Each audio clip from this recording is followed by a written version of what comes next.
अळूचं फदफद आपण बघतोय. पावसाळा चालू झालाय आणि मार्केटमध्ये अळू यायला लागलेत.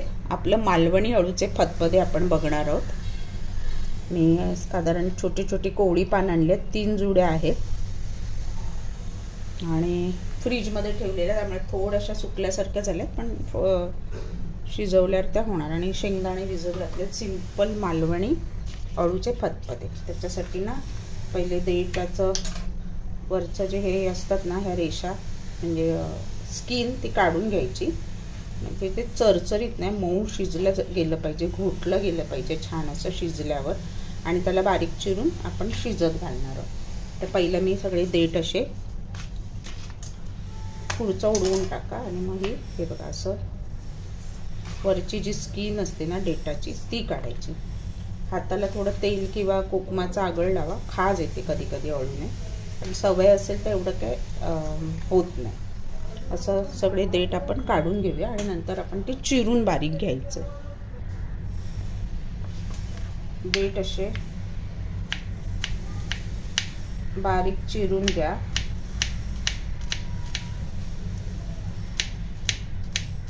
अळूच्या देठाला ना छान अशी एक चव असते. मालवणी अळूचे फदफदे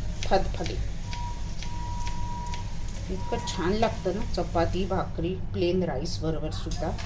देठ आपण असे कापून घेतले. तर पानं दाखवते, बारीक चिरायचे आणि शिजल्यानंतर आपल्याला घोटायचं छान मऊ असं. बरेच जण मिक्सरला लावतात,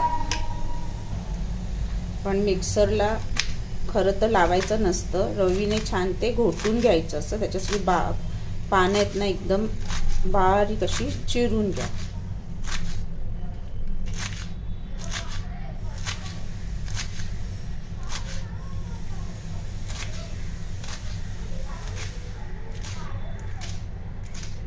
आणि ह्याला नंतर आपण शिजत घालणार आहोत. असं आता सगळं आपण पहिलं चिरून घेऊया. फोडणी देणार आहोत आपण. ठेचलेला लसूण आणि कांदा आणि हिरवी मिरची, साधारण 2-3 चमचे ऑइल, जिरे अर्धा चमचा.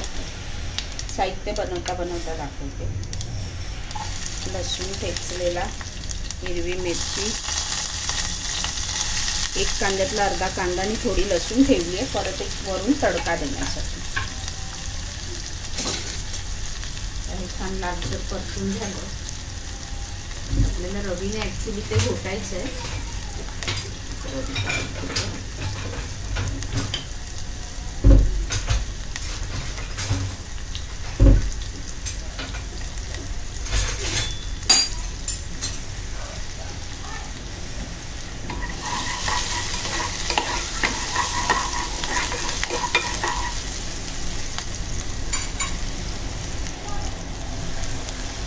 अळू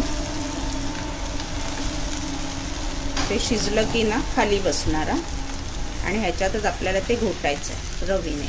तुम्ही मिक्सरला हवं तर मिक्सरला, पण मिक्सरला त्याची अशी चव चांगली नाही आहे. आणि 2 मिरच्या घेतल्यात मी तिखटासाठी. तुम्ही आवडीनुसार घ्या. आंबट गोड तिखट अशी त्याची एक चव असते. आता एक वाफ आली ना की ते खाली बसेल. मग थोडं पाणी घालून त्याला छान असं शिजवून द्यायचं. छान शिजलं आणि घोटून घेतलं ना की मग आपण त्याच्यामध्ये शेंगदाणे घालणार.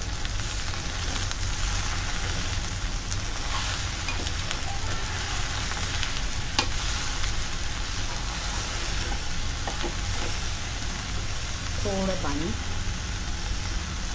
गॅस मोठा.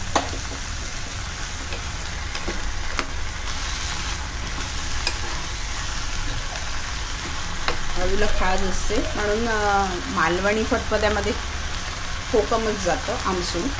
चिंच नाही, आणि चिंच पण घातली तरी चालेल, पण कोकमच जातं. कोकमाने चव तर चांगलीच लागते, पण अळूचा जी खाज येते ना ती कमी होते. अळूला जी खाज येते ती छान आता शिजवून घ्यायचं आपण.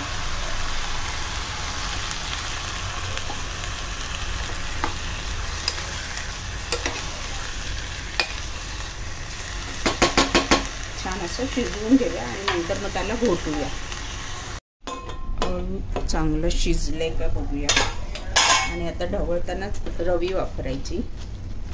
छान असं घोटून घ्यायचं आहे रवीने. मिक्सर आपल्याला वापरायचा नाही आहे. घोटलं ना, चांगलं शिजलेलं असेल ना, घोटलं की छान असं ते मऊ घोटलं जातं. आणि त्याच्यात मग आपल्याला शेंगदाणे तोपर्यंत नाही टाकायचे जोपर्यंत ते चांगलं घोटलं जात नाही, कारण रवीने घोटणार ते शेंगदाणे त्याच्यात चिरडून जातात.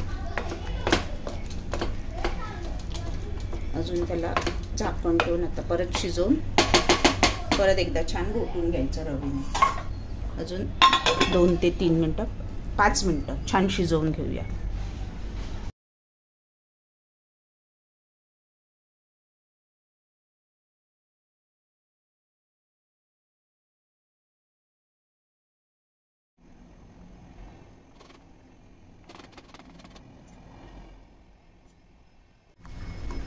शेंगदाणे आपले आणि त्याप्रमाणे आपण पाणी घालून घ्यायचंय. मस्त हळू बघा घोटलं गेलं छान मऊ असं. आणि किती पातळ हवं त्याप्रमाणे थोडं रवी घेऊन. फोडणी मीठ आणि गूळ बाकी आहे. आणि शेंगदाणे शिजल्यानंतर आपण गूळ आणि कोकम वगैरे घालायचंय, नाही तर गुळाने आणि कोकमाने शेंगदाणे आपले शिजले जाणार नाही. बारीक असं अजून चांगलं 5 मिनटं भिजवत शेंगदाणे भिजवत घालायचे. 1-2 तास 3 तास चांगले भिजलेले असं शिजतात लवकर. आता आपण शिजवून घेऊया. पाणी घालून थोडं वाढवलंय कारण मला ते घट्ट वाटत होतं. आपले शेंगदाणे शिजेपर्यंत ओलं खोबरं साधारण 1 छोटी वाटी मिक्सरला वाटून घेतलंय. नुसतं ओलं खोबरं आहे ते आता मिक्स केलं. आता छान त्याला शिजू दे, उकळी येऊ दे. शेंगदाणे शिजेपर्यंत छान उकळी आली आहे. मीठ चवीनुसार, आमसूल, गुळाचा खडा आणि आता फोडणी देणार आहोत आपण वरून.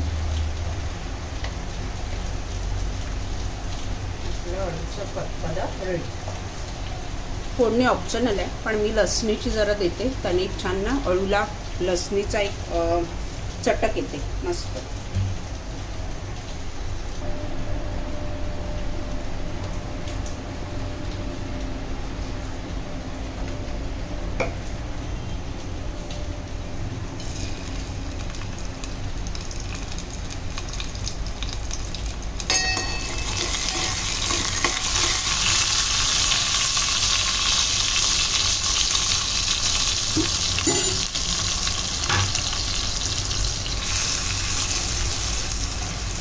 थोडा कांदा लाल होऊ दे.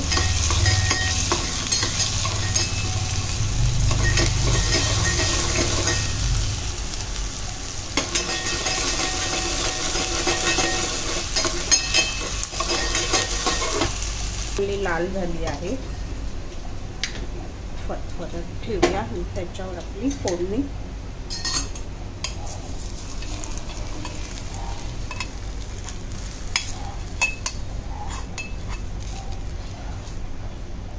छान उकळी आली की आपलं अळूचं फदफद रेडी आहे. भाकरी किंवा राईस बरोबर तुम्ही आस्वाद घ्या. भाकरी, राईस किंवा चपाती.